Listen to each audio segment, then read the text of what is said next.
अस्सलामुअलैकुम and good morning my dear brother and sisters. मैं उम्मीद करता हूं कि आप सब लोग खैरियत से होंगे।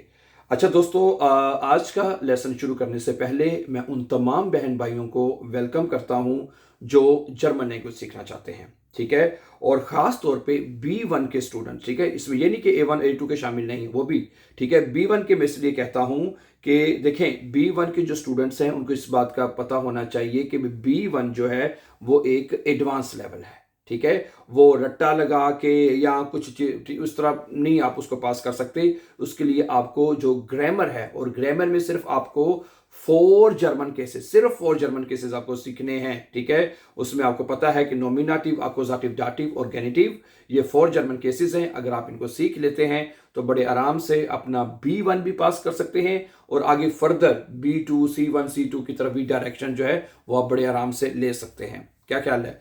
ओके, इसलिए आपको इस जो ग्रामर है, ठीक है, स्पेशली जो कि इतनी लंबी चौड़ी नहीं है। जो स्टूडेंट्स को लगता है कि यार बड़ी लंबी चौड़ी ग्रामर है, ये है वो है, कोई इतनी लंबी चौड़ी ग्रामर नहीं है। उसमें सिर्फ आपने आर्टिकल्स को समझना है, ठीक है। ओके, जो कि आप हमारे इसी यूट्यूब चैनल के ऊपर, ठीक है, जिसके ऊपर आप आज का लेसन वॉच कर रहे हैं, ठीक है, इसी यूट्यूब चैनल के ऊपर हमने ये 4 जर्मन केसेस हमने मुकम्मल जो है एक आसान मेथड के साथ, ठीक है, अपलोड कर दिया गया है। उसमें सबसे पहले जो नॉमिनेटिव के आपको लेसन मिलेंगे, फिर अक्यूजेटिव, दाटिव और गेनिटिव के लेसन आपको मिलेंगे। उसमें एक प्ले लिस्ट है। प्ले लिस्ट बनाने का मकसद ये होता है कि आपको तमाम लेसन, तमाम सबक जो आपको एक तरतीब और एक सीक्वेंस के साथ मिले, ठीक है। उस प्ले लिस्ट का नाम है 100 डेज, 100 डेज के नाम से उस प्ले लिस्ट का नाम है। उसका हमने बनाया था कि आप हम 100 डेज में इसको मुकम्मल कर लेंगे, लेकिन उसमें आपको 80+ लेसन मिलेंगे, उस जो कि 100 दिनों से पहले ही हमने इनको इसको मुकम्मल कर लिया है। और 100 डेज का मतलब है 3 मंथ्स ओनली, सिर्फ 3 महीने में आप ये तमाम 4 जर्मन केसेस सीख सकते हैं। 4 जर्मन केसेस का मतलब है आपका मुकम्मल B1। यस प्लीज, ठीक है। चलें, तो आज का हमने एक लफ्ज लिया है आइगेंटलिश, ठीक है। इसको हम अपने जुमलों में इस्तेमाल करेंगे और अपनी रोजमर्रा की रूटीन में अपनी स्पीकिंग को बेहतर कर सकते हैं, ठीक है। ओके, आज से बल्कि हमने कुछ दिनों से हमने ये शुरू किया है कि हम एक लफ्ज लेते हैं, ठीक है, ओके, उनको अपनी जुमलों में इस्तेमाल करते हैं ताकि हमें कहीं भी ये जुमला बोलना पड़े, ठीक है। इससे हमारी वोकैबुलरी भी बेहतर होगी और हमारी स्पीकिंग जो है वो भी बहुत अच्छी होगी, ठीक है। तो ठीक है, आइगेंटलिश एक लफ्ज है। क्या लफ्ज है? ठीक है, आइगेंटलिश। अब जब ये आपको पता है ना, ई आई जब इकट्ठा आता है ना, इसको आई पढ़ा जाता है। इसको ईगेंटलिश नहीं पढ़ना, आइगेंटलिश बनेगा, आइगेंटलिश, ठीक है। उसका उर्दू में मतलब होता है असल में, है, इसका उर्दू में मतलब होता है असल में, ठीक है, असल में, ठीक है। ये उसका उर्दू में मतलब है। अब उसके कुछ जुमले जो है मैं आपके सामने रखूंगा ताकि हम इसको अच्छी तरह से अंडरस्टैंड कर सकें, ठीक है। पहला जुमला, असल में मैं आज थका हुआ हूं। असल में मैं आज थका हुआ हूं, क्या बनेगा? आइगेंटलिश। क्या बनेगा जुमला जी? आइगेंटलिश, ठीक है, असल में, ठीक है। बिन इश होइटे म्यूडे, क्या बनेगा? बिन इश होइटे म्यूडे है, असल में मैं आज थका हुआ हूं। आइगेंटलिश बिन इश होइटे म्यूडे। अच्छा, अगला लफ्ज जुमला है, असल में मैं जर्मन सीखना चाहता हूं। असल में मैं जर्मन सीखना चाहता हूं। आइगेंटलिश, क्या बनेगा जुमला जी? आइगेंटलिश, ठीक है जी, आइगेंटलिश, असल में, ठीक है जी। möchte ich Deutsch lernen, क्या बनेगा? möchte ich Deutsch, ठीक है, möchte ich Deutsch lernen है, असल में मैं जर्मन सीखना चाहता हूं, ठीक है। आइगेंटलिश möchte ich Deutsch lernen। अब यहाँ पे एक छोटा सा पॉइंट मैं आपको और बता दूं, ये स्टूडेंट्स को इस बात का जरूर पता होना चाहिए कि जर्मन जुबान में अगर आप ने देखें, अगर आप ने किसी भी लफ्ज के साथ अपने जुमले की शुरुआत की, जैसे ये आइगेंटलिशस, तो सब्जेक्ट अगर नॉर्मली, तो अगर हमने शुरू में सब्जेक्ट लिखा है, जैसे इश, दू, एर, जीएस, अगर हमने वो लिखा है फिर तो वो एक सिंपल रूटीन होगी, ठीक है, लिखने की। लेकिन अगर आपने सब्जेक्ट के अलावा किसी जुमले से शुरुआत की है, ठीक है, जैसे कि होइटे लिखा है शुरू में, मॉर्गन, गेस्टन, या कोई भी लफ्ज आप ले लें, ठीक है, उससे शुरुआत अपने जुमले की आपने की है, तो उसमें फिर थोड़ा सा सेंटेंस ऑर्डर चेंज होता है उसमें, ठीक है। अगर वर्ब है तो वो पहले आ जाएगा, अगर हेल्पिंग वर्ब है तो वो पहले आ जाएगा, ठीक है, सब्जेक्ट बाद में चला जाएगा, ठीक है। इस चीज को आपने ख्याल रखना है, ठीक है, ओके।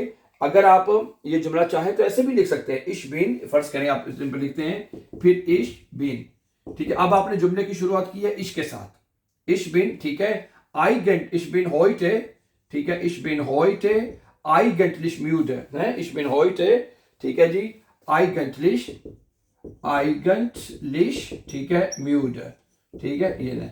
फिर तो यानी कि अगर सब्जेक्ट शुरू में आ गया फिर तो वही रूटीन रहेगी ना, सिंपल। लेकिन अगर सब्जेक्ट के अलावा आपने किसी और लफ्ज से जुमले की शुरुआत कर दी, जैसे हमने आइगन के शुरू में लिखा है, फिर उसके बाद क्या होगा, वर्ब जो है वो पहले आ जाएगा, सब्जेक्ट बाद में चला जाएगा, ठीक है, सब वर्ब पहले आ जाएगा, सब्जेक्ट बाद में चला जाएगा। समझ आ रही है? तो ये प्लीज इसका कुछ स्टूडेंट को पूछते हैं कि भाई ये क्यों हमने इसको इशबिन क्यों नहीं किया, इशमिश्के क्यों नहीं किया, तो उसकी ये वजह है, ठीक है। ये बहुत इंपॉर्टेंट असूल है राइटिंग का, ये आपको जरूर पता होना चाहिए जर्मन लैंग्वेज में खास तौर पर, ठीक है।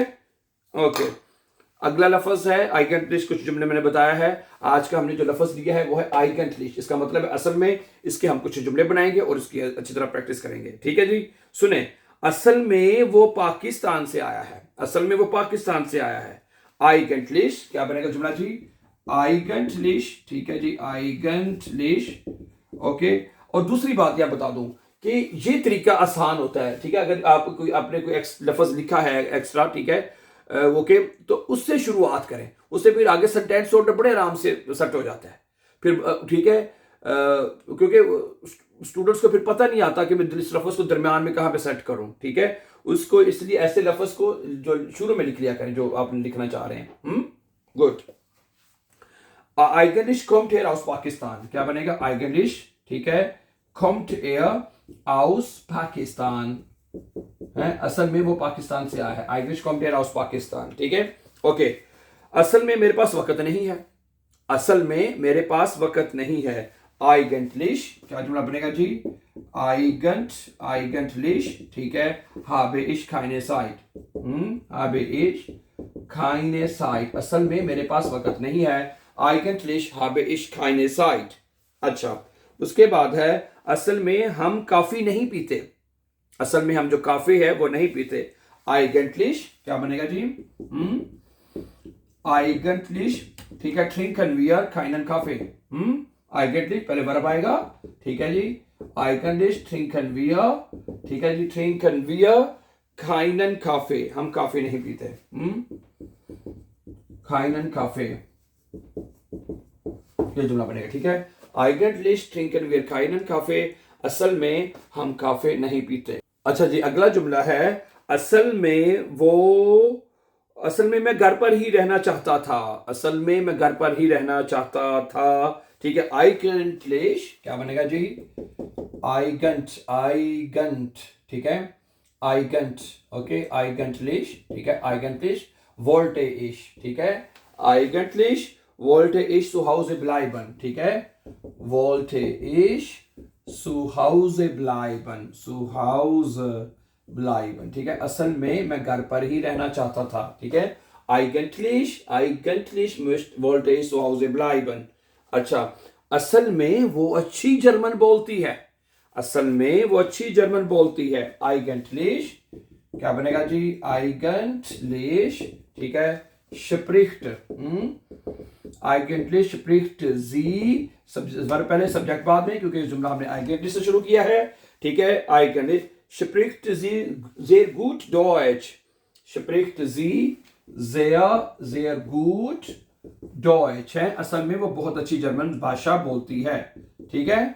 अच्छा, अगला क्या है, अगला लफ्ज जो है मैं आपके सामने रखना चाहता हूं वो है जी, असल में मुझे कल काम करना है, असल में मुझे कल काम करना है। आइगेंटलिश क्या बनेगा जी, आइगेंटलिश, ठीक है, muss ich morgen arbeiten है, muss ich morgen, ठीक है, arbeiten। आप ये भी कह सकते हैं असल में मुझे कल काम नहीं करना है, अगर यही कहना चाहते हैं कि भाई असल में मुझे कल काम नहीं करना, आइगेंटलिश muss ich morgen nicht arbeiten है, ओके। फिर आप निश्चित भी लगा सकते हैं। अगर आप कहते हैं भी असल में मुझे कल काम नहीं करना है, तो फिर ये कह सकते हैं आइगेंटलिश muss ich morgen nicht arbeiten, ठीक है। मोडाल वर्ब में आपको पता है हमेशा वर्ब एंड पे लिखी जाती है, तो आपको पता ही है। अच्छा, उसके बाद क्या है, असल में मेरा भाई अंग्रेजी सीख रहा है, असल में मेरा भाई इंग्लिश सीख रहा है। आइगेंटलिश क्या जुमला बनेगा जी, eigentlich, ठीक है, lernt mein Bruder English, lernt mein Bruder, ठीक है जी, mein Bruder, eigentlich lernt mein Bruder English, ठीक है, इंग्लिश, असल में मेरा भाई इंग्लिश सीख रहा है, राइट, ठीक है। तो ये लफ्ज है ठीक है, जो कि अक्सर आपको कहीं ना कहीं जरूरत पड़ सकती है इसकी बोलने में। कुछ लफ्ज मैं जुबानी पढ़ देता हूं। असल में हम बर्लिन में रहते हैं, असल में eigentlich wohnen wir in Berlin, ठीक है। अच्छा, असल में मैं गोश्त नहीं खाता है, असल में eigentlich esse ich kein Fleisch, क्या बनेगा, eigentlich esse ich kein Fleisch। अच्छा, असल में ये रेस्टोरेंट बहुत महंगा है, eigentlich ist das Restaurant sehr teuer, ठीक है, eigentlich ist das Restaurant sehr teuer। अच्छा, असल में वो जल्दी आना चाहती थी, eigentlich wollte sie früher kommen, eigentlich wollten sie früher kommen, असल में वो जल्दी आना चाहती थी।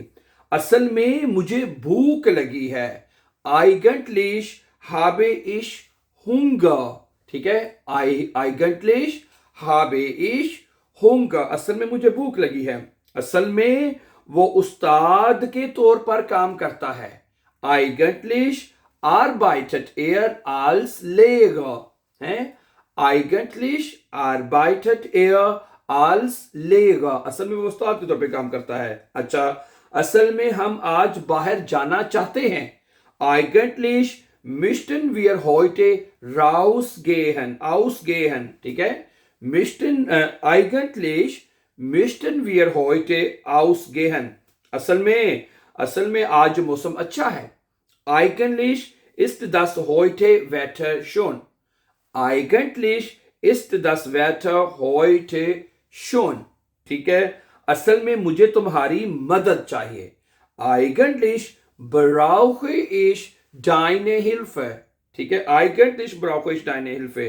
असल में मैं बस के साथ जाता हूं, eigentlich fahre ich mit dem Bus। अच्छा, असल में उसकी कल छुट्टी है, eigentlich hat morgen frei।